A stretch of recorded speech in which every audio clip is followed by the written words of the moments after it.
back, everyone, to another episode of the Startup Junkies podcast. Thank you for tuning in from wherever and however you are tuning in today. My name is Caleb, and I am a startup junkie, and I'm joined by my co-hosts, Jeff Amerine and Victoria Dickerson. How's it going this morning? Going Fantastic. good. Fantastic. We're just minutes away from March Madness getting rolling, so I couldn't be more excited.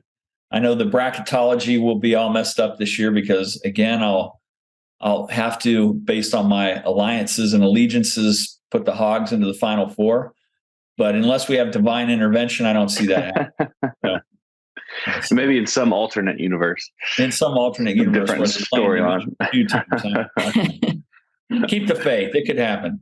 Always keeping the faith. We're excited to be joined today by Owen Parker. He's co-founder and CEO of HomeKeeper. Owen, how's it going? Going well. Appreciate you guys having me on here.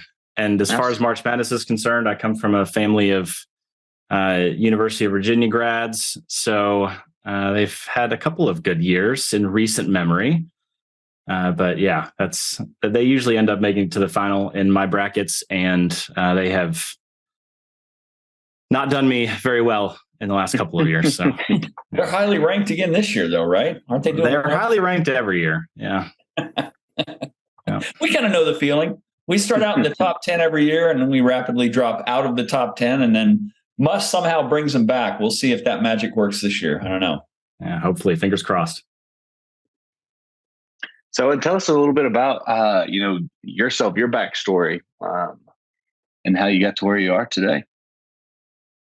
Sure. So, HomeKeeper, just to kind of fill people in, is a home services platform. So designed for homeowners, designed to kind of simplify the home maintenance process so that you don't have to spend the time on the phone or researching on Yelp or looking at Google reviews or writing checks. Some people still require checks in 2023. So we kind of designed a platform that takes a lot of the friction out, allows you to look at all of that stuff kind of in a single pane.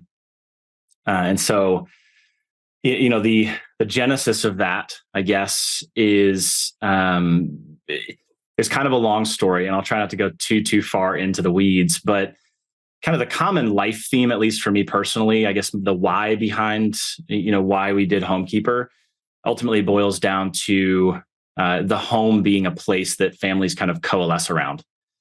And, my wife and I are on our second home. Both homes have been foreclosures. Both homes we have gutted and renovated. And so we definitely kind of had a passion and a desire as kind of a side thing. The renovation never stops if your home is as old as ours. But we definitely developed some expertise around just sort of maintaining and creating that environment for a family. My business partner is in the same boat. He also bought a foreclosure. So, developed a lot of expertise around his home as well. But HK really, at least in my mind, when I get out of bed and I start working on it every day, is about kind of reclaiming that anchor point for a family. I know that every startup in the world thinks that they're going to change the world or change somebody's life or change the way things work. And I'm not under any illusion that we're doing that. But that's my why behind why I wake up and do it. So that's kind of the short version. And we can dive further into any of those pieces as we go through. Talk a little bit about the journey to get to the point that you did HomeKeeper. So a little more of your background. This is your opportunity to do the Wolverine origin story. When did you realize you had superpowers? Just start it a little later than Genesis up to today. Yeah. So the Wolverine was 2.5 hours long. So I'll try to keep it a little bit shorter than that. So you got 2 minutes. 2 minutes. Okay. Yeah. So I actually moved a lot as a kid. So experienced a lot of different homes. I think by the time I graduated high school, we had lived in 11 or 12 different homes. A lot of that was because we grew up overseas. So, having grown up in actually East Africa, we had to move around to a lot of different places because home ownership in the traditional sense wasn't really a thing. And so I think that kind of gave me an additional pull or draw towards the traditional American dream of owning a home and kind of creating that anchor point in your life.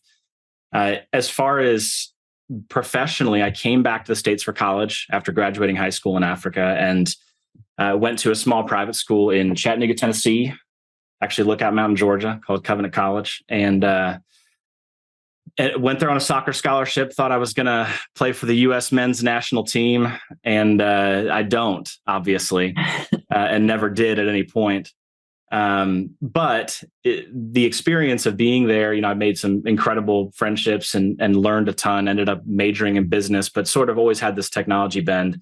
And my first job out of college was with Apple. And so 5-6 years with Apple created sort of this obsession with customer focus that I don't think you can get from any other company in the world. And so that was an incredibly rich experience, and moved to Little Rock when my wife and I got married, 11 years ago now. So moved here just over 11 years ago and have been in Arkansas ever since. And, I've been through several consulting jobs, several executive roles in IT, traditional kind of infrastructure, networking, things like that. And decided that I wanted to do something more, decided that I wanted ownership in something. And I've always been kind of an ideas person. I remember fresh out of college, I pitched. I had a mentor named Ken Brown. God bless him. Poor guy, probably listened to me pitch 20 different business ideas. I think the first one was a delivery service for propane tanks for people's grills. And he was so sweet to listen to it and kind of help me unpack it a little bit. But at the end of the meeting, he was like, I think when we get down to this, you've got about 30% or about 30 cents of margin on each of these that you deliver. And I just don't think that you can build the scale to make this profitable. And of course, 22-year-old me was like, well, I'll show you. And then the next week I was there with a different idea. So, that's always kind of been the pattern for life, is I love sort of kind of coming up with ideas that solve existing problems that I've experienced personally. I think this one is much more deeply personal for me.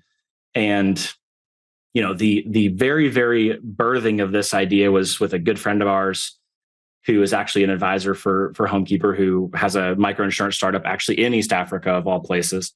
So very familiar with him. He's raised a lot of capital, been very successful with it. But he was talking about having to come back and forth between Africa and the States for holidays and graduations and things like that, and how couch surfing with 4 kids was no fun. And so he's like, but I have no idea how to buy a home, and I have no idea how to maintain it if I do buy it, because I've never had to own one. I've never had to do that. I've never observed somebody do it. So that was the conversation over a couple of cigars that we first had that sort of created what is now HomeKeeper, which has obviously evolved into hopefully a toddler at this point. But yeah, that's kind of the long backstory, I guess, of how I got here. That's awesome. So I have a question about just the platform itself. It's an app. Is that correct?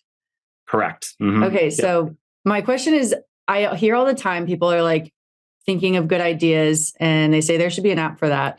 But realistically, if someone wanted to get into like development for an app, what would you say was your best piece of advice that maybe you learned about someone venturing into that kind of world?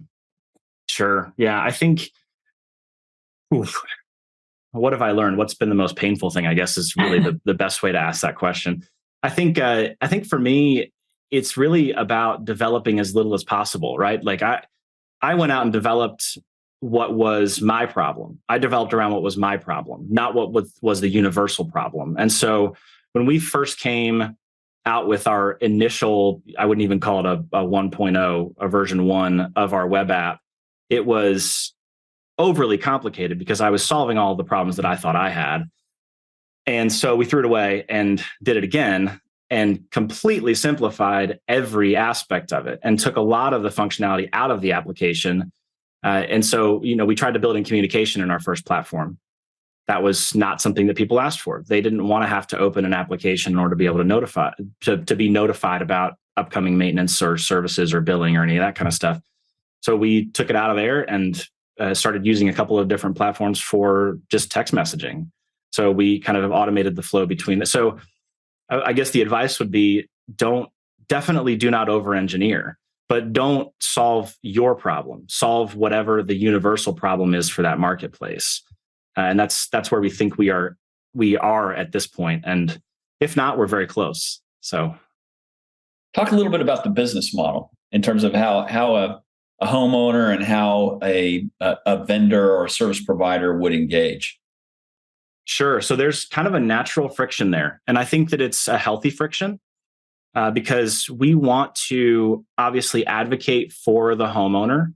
That's our number one priority, is advocating for the homeowner. Now, that being said, when it comes to vendor relationships, we think that there's a hugely positive impact for vendors as well. I can't tell you how many people I've talked to that say, well, I never did grass treatments because I just thought it would be astronomically expensive. Well, it's not. It's a pretty accessible thing. And if you have the transparency to be able to see what that would cost for your particular place at any given time without having to call somebody and then call somebody else to check the pricing and go through that whole hoopla, then you end up converting a lot more of those sales. Now, as far as the way that we function, we also levelize the cost associated with maintaining your home by bundling all of the services into a submodel. So instead of you paying maybe $1,500 to maintain your home in July, because you've got 4 mows and you've got 3 treatments and you've got pest control and you got all these things that happen in 1 month, we help levelize that over the course of a year. And we invoice to the vendors and pay the vendors as though you were having that $1,500 month. So it helps it create a little bit more predictability for homeowners. But also from a vendor standpoint, we think that we can kind of lower the barrier to entrepreneurship in some respect too. If we have a specific need in an area and we might have 50 lawns that are underserviced, well, come to us and we can help you get off the ground with a mower and whatever else to service those customers. So there's definitely a friction there, but we think it's a good friction, and I think we can honestly benefit both sides in pretty big ways. Can you speak to the rollout process? How you rolled out the app? Sure. So, we're big believers in kind of what the guys at Airbnb did, in that we want to kind of do things that don't scale until we have to automate. And so a lot of our business processes were kind of self-maintained processes before we had an app. So we went out and said, we just want to prove this as a concept, not as a technology platform. And so we went out to homeowners and said, hey, if you didn't have to deal with this, how would you feel about that? Great. So they started getting text messages from my personal phone, right? So I'm sending these text messages. I'm keeping track in a spreadsheet. And we did that for several months. And then we developed our overly complicated web app. And then we threw that in the trash, and we developed a better system that gives people a lot more visibility and gives people the ability to kind of see not just what's happening or what's happened in recent memory, but also almost like a Carfax for your home, in that you can go back in time and see all of your maintenance records. So when we rolled it out initially, there wasn't really a rollout, so to speak. It was hey, we think that this might make your life easier. Do you want to try it? Sure. And so that was kind of the first initial piece. How many markets are you in today? That's a good question. So we have very intentionally only stayed in Little Rock. So we're only serving Central Arkansas. In order for us to go into new markets, we think it's really, really important that we have somebody that can nurture vendor relationships. The sales aspect for homeowners is less of a friction point for us when it comes to expansion. It's really about, do we have 50 people on a waiting list in Northwest Arkansas so that we can put a vendor relationship person up there? Because we really want to kind of reduce some of that friction that might exist. Ultimately, we're taking some of their book of business, right? And we are managing the money that flows into their businesses. And so they don't make less, but ultimately we control the money flow. And so that kind of creates a little bit of a difficult sell for vendors and markets. So that's really kind of what the next focus is going to be, is creating some of those vendor relationships in outside markets before we try to push into them. What keeps you up at night? I have 4 kids, so I don't need any other reasons to stay up at night. No, I think I think that so there is a lot about this idea that we have kind of gotten a head start, so to speak, but in the same sense that Uber is not proprietary, this isn't proprietary, right? So, what we're doing, and we have a very good understanding of, what all of this takes and what all of it means because we've been in this for a while. We, have our own personal experiences. We have a lot of proximity and personal relationships with people that are in the vendor space. So people that are lawn providers and treatment providers and all that kind of stuff. So we think that we have a head start in that respect. But I think that's the big thing that keeps me up at night is, we're sort of in a race against time to kind of perfect the processes and models to take this to other markets. Because we know that it's going to happen. I mean, this business makes too much sense to not exist, right? And so we definitely want to get to a point where we are confident in the product that we can take it into other markets and allow it to sort of snowball from there. In a classic kind of an execution play, which is in VC speak, kind of what you described, where you got to go fast. You perfect it in one market and then you figure out how to get to 50 within a couple of years or whatever the case may be. If that's the game plan that you're following, does that sort of imply that you're going to have to raise some outside capital in order to make that happen? Is that the way you're thinking about it or not? Yes, probably. We're kind of starting down that path at this point. And, we've started talking to outside investors and what that might look like. And whether it means kind of a smaller round to expand to one market, one kind of target market that is similar enough to Little Rock that we don't have to change a lot of the processes or service stack. I've talked to realtors in basically every market in the Southeast. They are always willing to talk to people because they're consummate salespeople and they're great resources when it comes to homes and different services, because oftentimes they're the ones who get asked the questions where, how do I set this up? Or where do I set this up? Or who do I call? And so, I've talked to realtors throughout kind of the Southeast markets, and there are definitely some differences and nuances when you travel into different markets. But we're kind of deciding whether or not we want to protect equity, right? Every founder wants to protect equity. So what does that look like and how can we be wise with that? So that's kind of where we are. What's next? Man, hopefully everything, right? Hopefully everything. I think it's what's difficult with this business is that we know it can monetize in 50 different directions. And I think that that's where other people that potentially could operate in this space may trip themselves. There's a world in which, and we've experienced this firsthand and had to push a lot of, potential revenue away. But there's a trust relationship that we build with homeowners that in large part can replace something like an Angie's List, right? So if we have a trust relationship already, why aren't we the referral service that nets, $60 for a pressure washing referral?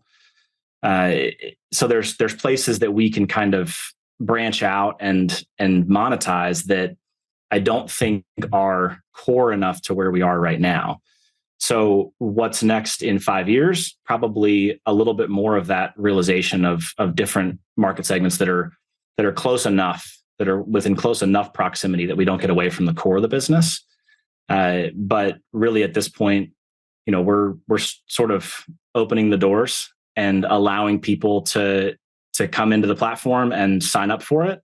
And so what's next for us is 500,000 customers in Central Arkansas. That's what's next for us, so that we can get to a point where we are not just profitable, but we've proven the scale of it. Well, that's great. I'm going to switch gears a little bit here because I like to ask questions sometimes about entrepreneurial DNA and resilience and grit and all that. It kind of struck me that as a kid, you moved a lot. You were growing up internationally. How much did that experience kind of prepare you for dealing with the chaos and uncertainty of being in the, and ambiguity associated with being in an entrepreneurial environment where you're trying to build something? Man, yeah, I think you sort of have to have. So I started boarding school in 8th grade as well. I think that I've always had a great deal of independence. That's one of the things that my mom said that I wouldn't let go of her the first day of pre-K, and basically cried and had to be peeled off every day for 6 months, and then I never looked back again. And so I think that there's some of that that kind of builds into you, that you can do things by yourself. You can do things on your own. You can figure it out. You can problem solve your way through stuff. And to have to learn that in 8th and 9th grade, living on your own is very different than when people are starting to learn that in college. So I think that's definitely part of who I am. I also just love the process of solving things. So I think I've always very much been, and my business professor from Covenant would say this and has said this many times, that I would chase him down the hall after class asking questions about, well, tell me about that. Well, why doesn't that work? And why don't we do this? And why didn't they try that? And we're talking about case studies for things like Payless shoes, right? It's history. It's not, we can't go back and change it, but there was always a sense that, this could have been solved if there was a little bit more forward momentum, or if we had thought about it in this direction, or figured this part out. I think probably my biggest asset is that I have a really short memory. If yesterday is a failure, then I wake up today, and my wife sometimes is a little bit, she doesn't really know what to do with me some mornings. What do you mean today is going to be a great day? Well, I don't know. Like, I think I've got to go to the grocery store. It's going to be awesome. We're going to be so excited about it. And so there's definitely some of that. You have to be, constantly optimistic, but have a really short memory and not dwell on yesterday's failure. As Ted Lasso said, the happiest animal in the animal kingdom is a goldfish because it has a 5-second memory. That's right. Ted Lasso, great show. So one of the ways we like to land the plane, so to speak, with our guests on the podcast is to give you the opportunity, if you had a time machine, to go back, before you started building this, or even further back, with all the accumulated knowledge that you have now. What advice might you give your younger self? Yeah. So I've listened to a couple of your episodes, and so I've had time to think about this. So my answer is going to be probably bad still. But I think it never gets easier to start something. I think that, if you can couch surf as a 22-year-old and, take a $10,000 a year salary to start something, then do it. I think that's what I would probably tell my younger self, is just go for one of these things, right? Go for one of these things. Now, I think the flip side of that is I wouldn't have this idea in this business if I wasn't where I am now. So, if I didn't have 4 kids, right? So we have adoption's a big theme in our family. And so we adopted a sibling group. And, part of the reason we bought this home is because they did one overnight when they were in foster care. And we were like, this is not enough room. So we bought and remodeled a home in 30 days before they moved in. And so, there's some of those things where I'm like, this is so much a part of my story now that HomeKeeper wouldn't exist if I hadn't had these life experiences. But what I could have at this point is a couple of failed experiences, or maybe even some successful ones that would have helped educate the first 12 months of HomeKeeper, or maybe the first 18 months of HomeKeeper. So I think for me, it's just, go for it while you can couch surf. And you have less responsibilities, because it gets harder. It never gets easier. Well, kudos to you for taking that on when you've got 4 kids. I tell the story as well that the first real startup I did, I already had 3 kids and was kind of into my life. And it's not the ideal thing in terms of what you have to risk. But if you get through it, you realize having that family around you is a good thing in many ways, because first of all, why you're doing what you're doing and why it matters. And it's also a good degree of support if they understand how entrepreneurs are wired. And sometimes that's a little bit of getting used to for family members. Sure. Yeah, I think one of the best kind of accountability things that I have is my 8-year-old, now 9-year-old. He'll ask me all the time, "So, Dad, how's HomeKeeper going?" It's like, you don't even know what it is, but you're asking me, and so let's talk about it. And it's one of those things where if I feel like there hasn't been enough progress for the day, I'm like, all right, back down. Let's go back into the office and let's figure out a couple of these things. So there is definitely some positives of having family around you, and like you said, knowing why you're doing what you're doing. You got the reason staring you in the face all the time. So if our audience wants to find out more about HomeKeeper or you, what's the best way to do that? Yeah, so our website is thehkapp.com. So thehkapp.com. And we also have info@thehkapp.com is a great way to kind of reach out to us. If anybody mentions the show and emails that address, then I'll make sure that I respond to it personally. But yeah, I mean, we're always open to inquiries and ideas, and knowledge sharing in the entrepreneurial community is such a big thing. So I love talking to other founders. I love talking about even kind of semi-related businesses. It's energizing in a lot of ways. So yeah, please reach out. Fantastic. Hey, thanks for coming on. We're glad you're in Little Rock, and look forward to many more big things from you and HomeKeeper. Yeah, thank you guys. Appreciate it. All right. Thanks, Owen. Take care. Ecosystem builders, entrepreneurs, chambers of commerce, mayors. If you're interested in taking your economic future into your own hands, we've got a book that can help you. Creating Startup Junkies, Building Sustainable Venture Ecosystems in Unexpected Places is the guide. It's a little bit inspiration. It's a little bit toolkit. What it will allow you to do is take your economic future into your own hands and build a sustainable small business, innovation, and entrepreneurial ecosystem in your backyard. If you'd like to hear more, check out creatingstartupjunkies.com. The Startup Junkie podcast reaches over 100 countries and has had over 100,000 downloads. If you're interested in reaching some of the most motivated and engaged innovators and entrepreneurs on a worldwide basis, give us a shout.